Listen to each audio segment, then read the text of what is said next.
서해 바다에서 북한군에 의해 피살된 우리 공무원 고 이대준 씨 사건에 대해서 짚어보겠습니다. 이 씨가 북한군에게 잔혹하게 살해될 때까지 문재인 정부가 과연 무엇을 했는지 그 비밀이 담긴 대통령 기록물을 공개할지 여부를 두고 여야가 지금 첨예하게 대립하고 있죠. 민주당도 자체 TF를 만들어서 대응에 나섰습니다. 자, 어제 고인의 형이 민주당을 찾아갔습니다. 다음 달 13일까지 청와대 자료 공개에 협조해 달라고 요청을 한 건데 유족 측의 목소리를 먼저 들어보시죠.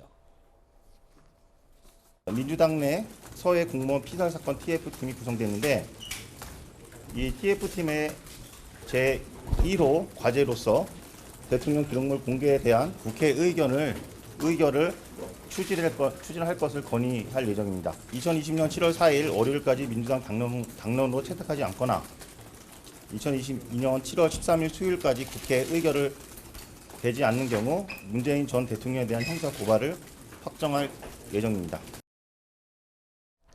자, 백 변호사님, 지금 네. 유족 측의 주장이 이렇습니다. 서훈 안보실장, 서주석 차장 등이 과연 이 숨진 고 이대준 씨가 숨지기 전까지 국가에서 도대체 뭘 했냐, 이걸 지금 확인할 수 있는 자료들을 공개하라는 건데 구체적으로 어떤 자료들이죠? 일단 NSC 회의 이후에 서주석 당시 차장의 뭔가 국방부 쪽에 안건을 보내서 과거에 최초에는 아예 우리 국민이 사살되고 그다음에 불태워졌다 강력히 규탄하는 목소리에서 추정으로 단계가 낮아졌단 말이죠. 그 지시 때문이었다 이런 얘기가 나오니까 9월 23일 NSC 회의의 내용을 좀 알고 싶다. 그러니까 회의록과 그 당시에 참석한 명단, 그리고 9월 20일 청와대 민정수석실 행정관 명단하고 그다음에 9월 20일 국방부 해경 해수부에서 청와대에 보고하고 또 이제 청와대 쪽에서 지시했다면 그런 관련된 자료들을 공개를 해주면 그걸 보고 이제 이 당시에 어떤 일이 있었는지 파악해 보겠다, 이런 취지로 이 세 가지 자료를 공개를 요청하는 상황입니다. 지금 유족 측은 7월 13일까지 공개를 하지 않으면 문재인 전 대통령을 고발하겠다라고 지금 언론을 통해서 몇 번 밝힌 바가 있어요. 자, 어떤 혐의로 고발을 하게 되는 거죠? 문재인 대통령이 제대로 업무를 수행하지 않았다, 네. 이렇게 되는 거죠. 직무유기를 했다고 보는 거죠. 근데 저는 유족 측의 마음, 민주당이 좀 더 잘 헤아려야 한다, 이렇게 생각하고요. 이제 민주당이 공개할 수 있는 자료가 어디까지인지도 검토할 필요가 있다. 네. TF까지 만들었잖아요.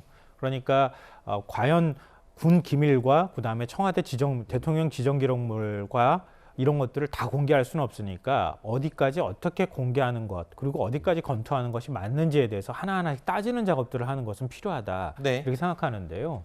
근데 유족 측의 태도도 저는 조금 문제가 있다고 봐요. 마치 문 대통령을 우리가 고발할 거야, 고발하기 전에 빨리 공개해 이렇게 얘기하는 거는 전 또 그것도 맞지 않다고 생각해요. 물론 이제 검찰에 고발하거나 하면 검찰 수사가 시작되면 그러면은 영장이 자연스럽게 청구가 될 거고, 그럼 고등법원장이 영장을 발부하면 대통령 기록물도 볼 수 있는 상황이 되는 거잖아요. 물론 그건 일반에 공개되는 건 아니고 검찰의 수사 기록으로 활용할 수 있는 건데요. 그러니까 그렇게 자연스럽게 넘어갈 수 있어요. 근데 그걸 마치 그렇게 하지 않으면 우리가 고발할 거야, 이런 식의 태도를 자꾸 반복적으로 보이는 것은 그것도 또한 국회 협조를 오히려 얻는데 좀 얻지 못하는 쪽으로 자꾸 가는 거 아닌가라고. 유족 측 입장에서 그렇게 이성적인 생각을 할 수 있을지도 한번 고려를 해봐야 될 것 같아요. 지금까지 월북 단정적인 발표에 의해서 유족 측이 지금까지 받은 고통을 생각하면 어떤 방법이든 쓰고 싶은 마음은 또 있지 않겠나라는 부분도 있지 않을까요? 그러니까 지금 네. 우리가 지금 월북 단정했다고 말씀하셨는데 네. 그리고 단정하지 않았다고 하는 증거를 찾았다는 말이 있습니까? 그건 또 없잖아요. 지금 사실 여러 가지 가능성에 대해서 얘기하는데 문재인 정부가 단정했다고 말하기도 어렵고 또 단정하지 않았다고 할 수 있을 만한 증거가 있다고 보기도 지금 어려운 상황이에요. 그걸 확인하겠다고 들여다보려고 하는 거잖아요. 네. 그럼 다 결론 내려놓고 난 다음에 뭐하러 들여다봅니까? 알겠습니다. 그러니까 제가 하나 말씀드리면 그 당시에 단정했던 건 맞고요. 그러니까 일단 월북이라고 단정을 했던 발표가 있었으니까 그건 맞고요. 그래서 다만 예. 이제 지금 말씀하셨던 것처럼 그럼 월북이 아니라는 걸 입증할 증거가 나온 건 아니지 않느냐? 그건 맞습니다. 그건 맞지만 월북임을 명백하게 입증할 만한 증거가 부족한 상태에서 단정을 하면 그 이대준 씨가 또 가족들이 느껴야 할 그 엄청난 피해나 정신적 그런 피해 같은 것들에 대해서는 사실 그동안에 나몰라라 했던 게 사실이기 때문에 유족들 입장에서는 당연히 어느 정도 감정적일 수밖에 없는 것이고, 다만 이제 좀 아쉬운 건 민주당도 지금 진상규명에 협조하겠다는 입장이지 않습니까? 그러면 다만 유족들과 만나거나 하는 과정에서는 조금 더 자세를 낮추고 부드럽게 접근하는 방법이 맞지 않을까. 아까 네, 아니, 평론가님도 변호사님 민주당 말씀하셨- 잠시만요. 예.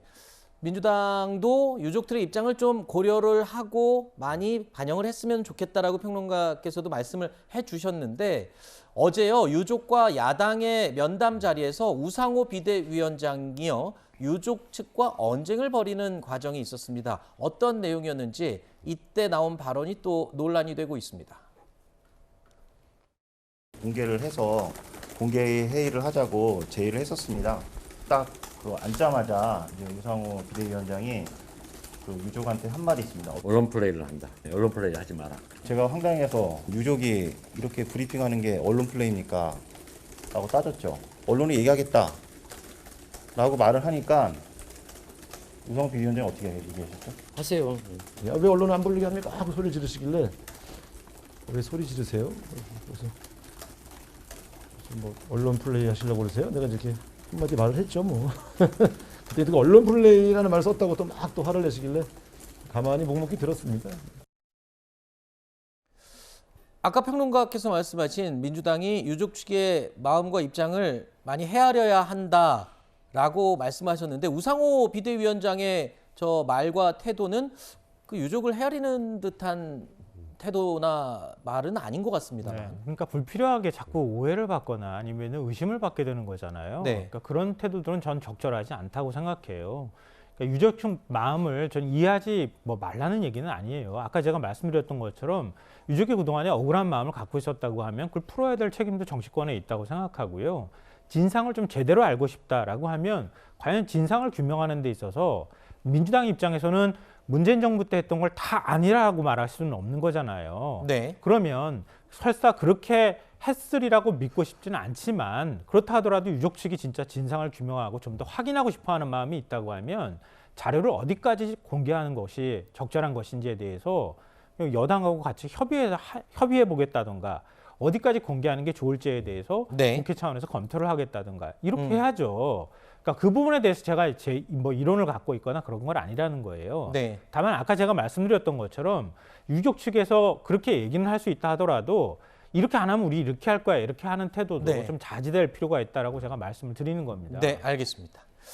보통 이 법에 의해서도 도움을 받지 못한 분들이 하다 억울해서 찾아와서 화소연을 하는 곳이 언론이죠. 이 언론 플레이라고 하면 힘이 있거나 돈이 있는 사람들이 자신의 이익을 위해서 언론을 이용하는 것을 통상적으로 언론 플레이라고 하지, 저렇게 힘 없는 분들이 기자회견을 하는 것을 언론 플레이라고 하지는 않는 것으로 저는 알고 있습니다. 자, 아무튼 대통령 기록물을 보기 위해서는 국회 재적의원 3분의 2가 동의해야 합니다. 그렇기 때문에 야당 협조가 필수적인데요. 그런데 민주당은 군과 해경 자료를 보면 되지 청와대 자료까지는 볼 필요가 없다라는 입장입니다. 윤건영 의원의 입장 들어보시죠.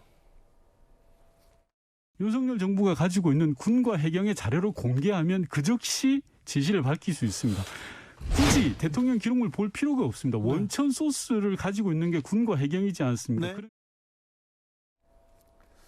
자, 국민의힘은 민주당의 자료를 협조하라며 연일 압박을 하고 있습니다. 군과 해경에서는 유보적이었는데 청와대를 거치면서 이대준 씨가 이 월북을 한 걸로 보인다는 결론으로 기조가 바뀌었다는 건데, 진상조사위원장인 하태경 의원의 이야기도 들어보시죠.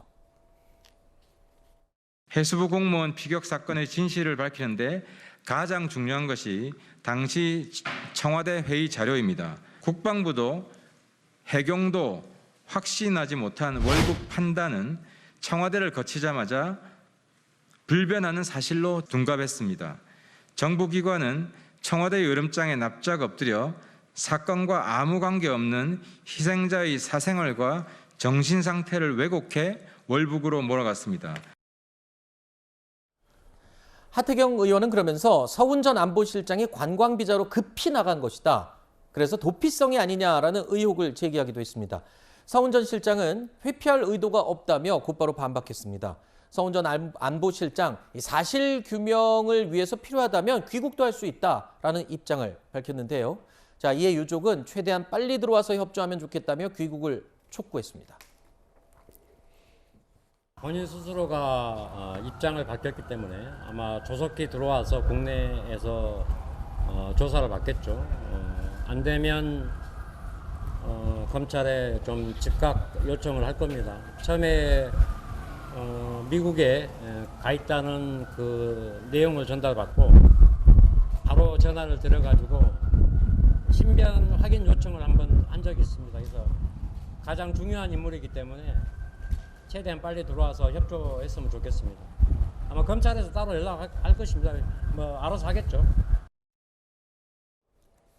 자, 이 북한군에 의한 공무원 피살 사건 진실 규명을 위한 시작이 아직 조금 멀어 보입니다. 아직 시작도 되지 않았고요. 그를 위한 자료 공개 앞으로 어떻게 될지 계속 관심을 두고 지켜보겠습니다.